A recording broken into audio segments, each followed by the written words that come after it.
प्यारे देशवासियों, नमस्कार।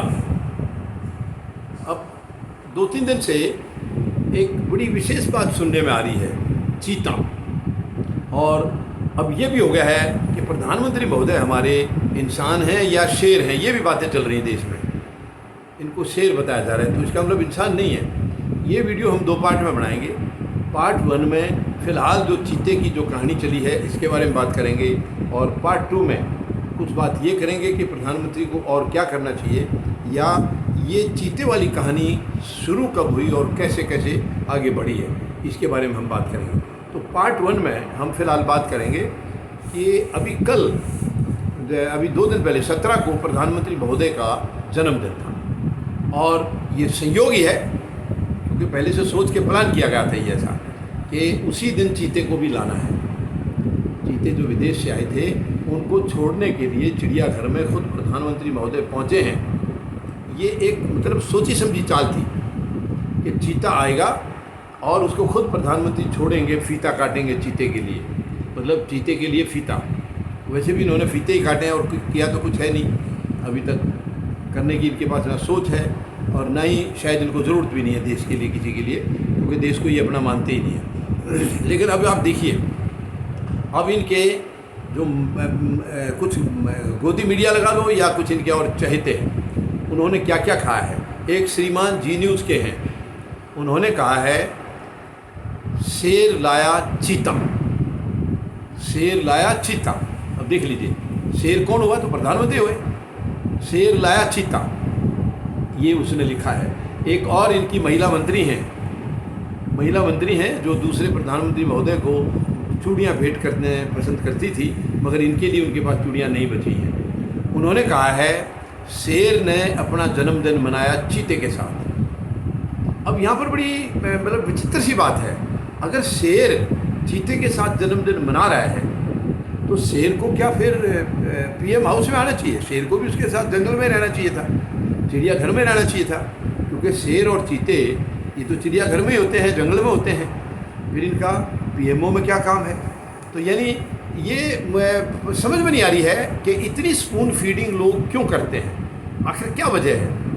एक इंसान को इंसान रहने दो। इंसान को देखिए, अब जानवर नहीं कह सकता हूँ मैं क्योंकि वो प्रधानमंत्री के पद पर बैठे, लेकिन शेर तो जानवर ही होता है। जब शेर बता रहे हैं इनको, तो शेर तो जानवर होता है। उन लोगों को शायद इस चीज़ का ध्यान भी नहीं है जो बता रहे हैं, क्योंकि उनको केवल स्पून फीडिंग करनी है। उनको स्पून फीडिंग की ही उनकी कमाई है, उनका रोज़गार उसी से चल रहा है कि प्रधानमंत्री की स्पून फीडिंग करेंगे तो उनका रोज़गार फलेगा फूलेगा, नहीं तो रोज़गार बंद हो जाएगा।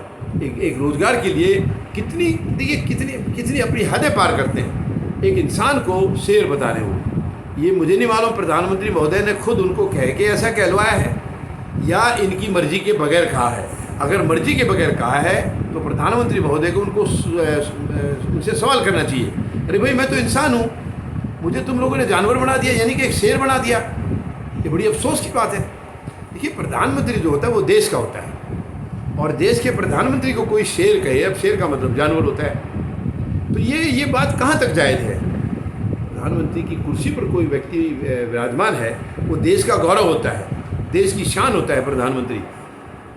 और कुछ लोग जो है अपनी मर्जी से उनको जो है ना वो शेर बता रहे हैं। तो ये मैं प्रधानमंत्री महोदय से सीधा सवाल पूछना चाहूँगा, प्रधानमंत्री महोदय, क्या आपकी इच्छा थी या उन्होंने अपने आप नामकरण कर दिया आपका? और नामकरण किया है और है ही ऐसा, तो शेर को तो फिर वहीं रहना चाहिए था। शेर ने जन्मदिन भी मनाया है, वो भी चीते के साथ, और फिर शेर पीएमओ में आ गया, तो वो या तो चीता भी वहीं आ जाता। जब शेर पीएमओ में रह सकता है तो चीते को रहने में क्या दिक्कत है?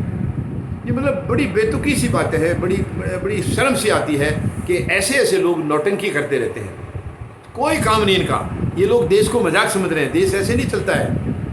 देश चलाने के लिए बहुत कुछ करना पड़ता है, ज़मीन में काम करना पड़ता है, ज़मीनी स्तर पर काम करना पड़ता है। ये नहीं है हवाईबाजी करते रहे, केवल हवाईबाजी करते रहे, घोषणाएँ करते रहे, फीते काटते रहे, ऐसे देश नहीं चलता है। बड़ी अफसोस की बात है, अफसोस की बात है। मैं समझता हूँ प्रधानमंत्री महोदय ज़रूर इनसे सवाल करेंगे, और मैं ये भी मानता हूँ कि शायद ये प्रधानमंत्री महोदय ने खुद कह के नहीं कहलवाया होगा उनसे, शायद ये उनकी अपने मन की उपज होगी और उनसे सवाल ज़रूर किया जाएगा, ऐसा मैं मानता हूँ। धन्यवाद। जय जवान जय किसान, जय हिंद।